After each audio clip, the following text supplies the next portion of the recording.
Bonjour Sylvain Gillet. Bonjour Sandrine. Sandrine Manteau, Gillet Manteau.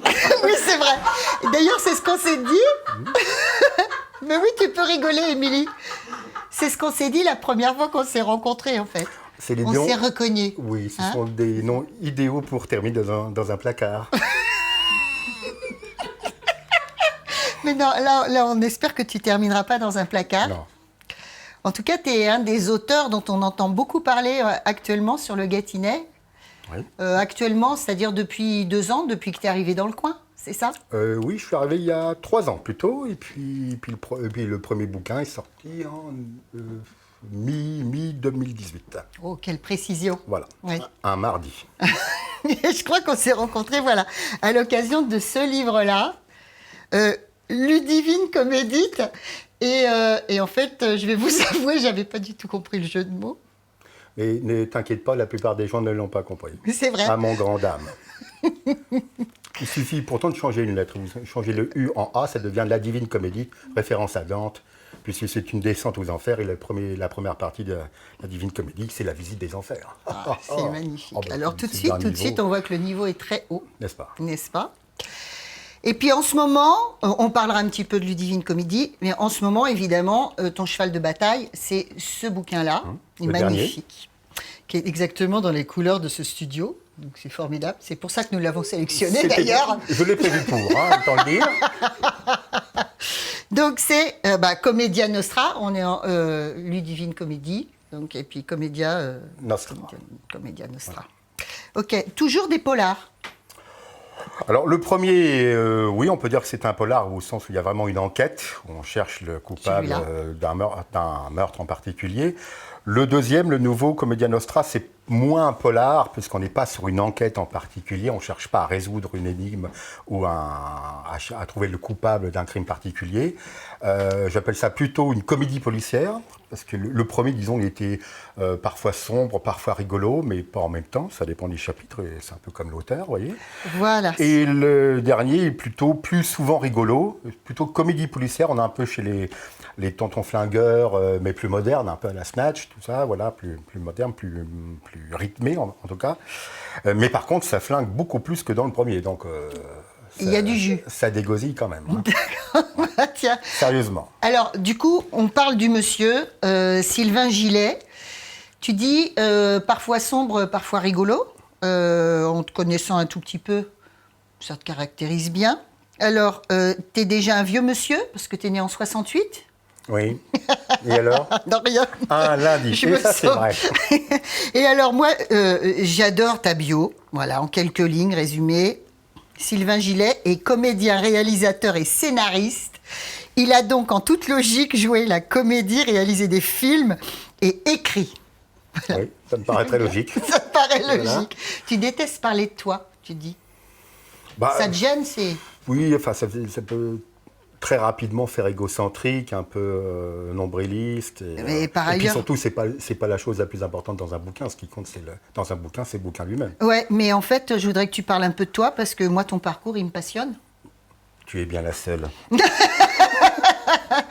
Alors, comédien et surtout réalisateur. Oui, enfin, surtout, non, il n'y a pas vraiment de surtout. Il n'y a pas vraiment de surtout? Non, j'ai commencé comme comédien parce que j'ai commencé comme comédien amateur à 14 ans du côté de Troyes où j'ai grandi.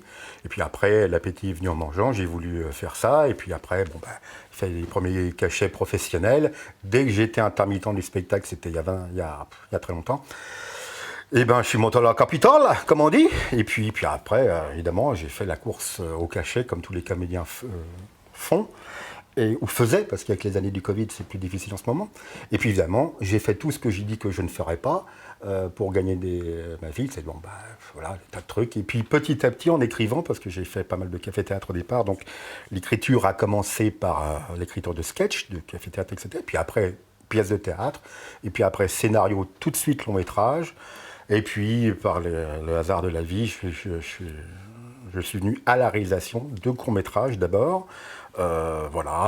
C'était il y a un certain temps, hein, donc mon premier est de 98, donc on tournait encore avec une chose qui s'appelait la pellicule à l'époque, et je ne parle pas des trucs qu'il y a dans les cheveux, hein, La pellicule, enfin, c'est pas tant la pellicule qui coûtait le cher, c'était le laboratoire, c'était le développement qui coûtait cher. C'est pour ça qu'on était tout, par exemple, on ne développait pas tout, hein, car que maintenant, on y va. C'est pour ça que, par exemple, la script avait beaucoup plus d'importance. Voilà. Donc j'ai fait un premier avec Julien Guillaumard et Jean-Claude Dreyfus en Super 16. Après j'en ai fait un autre en 35 avec François Rollin. Et puis après j'en ai fait un beaucoup plus gros en scope carrément. Ils ont tous très bien marché. Puis après j'en ai fait un quatrième après. Et puis, en réalisant des courts-métrages, ça m'a permis de postuler pour faire du film d'entreprise qui m'a fait pas mal gagner ma vie, quoi. Voilà, parce que pour faire mes heures d'intermittent, parce que tout n'est pas que pâquerette et fantaisie dans la vie. Hein. À qui le dis-tu? Comme disent les Allemands, nous ne sommes pas toujours que fantaisie et galéjade, n'est-ce pas? Bien. Et donc, et puis avec mon dernier producteur, on a essayé de faire le premier long métrage pendant des années. Puis c'est là que j'ai compris pourquoi ça s'appelait long métrage. Et puis au bout d'un moment, on n'a pas réussi à le faire, ça a duré des années. Et au bout d'un moment, j'ai lâché l'affaire parce que j'en avais un peu marre de courir après des moulins à vent, quoi. Et puis de me rendre compte que c'était... Donc j'ai écrit plein d'autres scénarios de long, etc. Et puis au bout d'un moment, je me suis mis, il y a quelques années, il y a à peu près 4 ans, au roman. Voilà, ces deux-là, je les ai écrits avant de venir à Montargis, en fait. D'accord. Et puis, depuis que je suis à Chalette-sur-Loing, la plus belle commune du Loiret. Et bien, je termine le 3e, là. Voilà. Tu termines le 3e. Là, maintenant, je me consacre qu'à l'écriture. Voilà. Donc, c'est tous les 2 ans un bébé? Si je peux. Après, c'est aussi au bon vouloir de l'éditeur. S'il accepte de sortir les choses, surtout qu'on peut changer d'éditeur, ce qui est le cas. Je ne suis pas Stephen King avec des contrats bétonnés, vous voyez. Alors maintenant, là, tu es dans ce qui est le plus ingrat, il me semble, c'est la promotion. Oh, ça dépend. Ça va? Ça te plaît? Oui, enfin, il y a des côtés sympas. C'est comme tous les aspects, il y a des côtés sympas, il y en a d'autres qui le sont moins. Ce qui est sympa, c'est de rencontrer des gens, de rencontrer le public, dans les salons, de se faire des copains auteurs, ça arrive. Enfin, ça, je pense que tu t'en es fait pas mal et vite fait dans le coin. On peut se faire aussi d'autres qui ne sont pas copains aussi. Ah oui, c'est ça. On n'est pas non plus dans les... Tu balances pas. Que chez les bisounours. Hein. Oui, mais là, tu balance sais... pas. Tu vois de qui je parle. Bon, bref.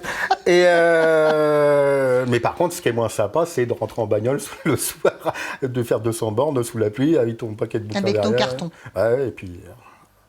bon, ça... Voilà. Bon, écoute, dans le coin, on le trouve où ton livre? Eh bien, je pense qu'on doit pouvoir, a priori, le trouver aux 2 merveilleuses librairies locales de Montargis, hein, les librairies des écoles et les librairies du Hérisson. Et puis, de toute façon, il est commandable partout, dans n'importe quelle librairie. Et puis, il est disponible sur tous les sites de vente, en préférant les sites français, madame. Voilà. Bon, très bien. Donc, Commedia Nostra, quand on veut... t'as dit quoi? T'as dit comédie policière. C'est bien ça, parce qu'il n'y en a pas tant que ça. Oh du polar, il y en a. Hein. Oui, du polar, il y en a, mais du polar oui, curieusement, oui, c'est pas tout le temps, c'est pas la majorité. Ils veulent faire des choses sérieuses. Enfin, moi, c'est pas tout le temps sérieux. Moi, ce que j'aime bien, c'est alterner les douches froides, douches chaudes. J'aime bien... t'es comme ça. Voilà. Parce que je pense que c'est bien aussi pour le rythme. Parce que le rythme, c'est casser la vitesse. Je pense qu'un bouquin, ou même un film, c'est pareil, au niveau du montage, quand c'est toujours rapide, ça peut être aussi ennuyeux que quand c'est toujours lent. Ce qu'il faut, c'est que des fois ça soit lent, des fois ça soit rapide, il faut casser les rythmes. Bon, en fait, tu fais la douche écossaise comme les meilleures des chanteuses sur certains récitals. Voilà. C'est une histoire de carottes. En partie. Voilà. Rien que pour ça, ça vaut le coup. Voilà. En fait, c'est l'histoire, en gros, d'où le titre. Commedia, c'est de Commedia dell'arte, c'est-à-dire le monde du théâtre. Les rôles principaux sont... un ancien tragédien. Ou alors, c'est un tragédien, c'est un comédien, un vieux comédien, très, très dogmatique, à l'ancienne, qui ne jure que par Racine et Corneille, et qui va être confronté au milieu de la mafia, donc... Cosa Nostra, la mafia sicilienne. Donc j'ai mélangé les deux, Commedia dell'arte, Cosa Nostra, Commedia Nostra. Voilà. Évidemment, c'est 2 mondes qui n'ont rien à voir, donc tout tout va partir en cacahuète, rien ne va se passer comme il doit se passer, et puis c'est follement drôle. Donc voilà, donc on peut lire les deux. Il y en a toujours, celui-là. Bien sûr, et puis il est toujours commandable, il n'y a pas de... Rock and roll, celui-là. Voilà. Alors ça, c'est l'histoire plutôt d'une enquête sur la mort suspecte d'une jeune comédienne de province, pas très loin d'ici d'ailleurs, lors du tournage d'une grosse production cinéma de Paris, mort soi-disant accidentelle. Mais pas accidentelle, parce que sinon, il n'y aurait pas de bouquin. Voilà. Et l'enquête est menée par un guitariste de blues, jazz, rock et compagnie, d'où la pochette avec une guitare. Parce que je ne voulais pas, comme c'est un enquêteur qui va être récurrent pour mes prochains écrits. Ah d'accord. Oui, Okay. le troisième que j'écris, c'est une nouvelle aventure du premier. Je voulais pas, pour mon récurrent, je voulais pas d'un flic ou détective privé parce que ça représente 80% des polars. Il s'appelle Henri Curant, c'est ça? Non, il n'est pas au fond du bar. Elle était drôle, elle était excellente. Note-la quand même, Sylvain, s'il te plaît. Il ne récure pas les gamelles au fond du restaurant, ce qui est aussi un personnage récurrent, effectivement, mais non. Il s'appelle Abel Diaz. Bon, on arrête là parce qu'après on a envie de rigoler entre nous. Voilà. Hein. Merci Sylvain Gillet. Merci Sandrine Manteau.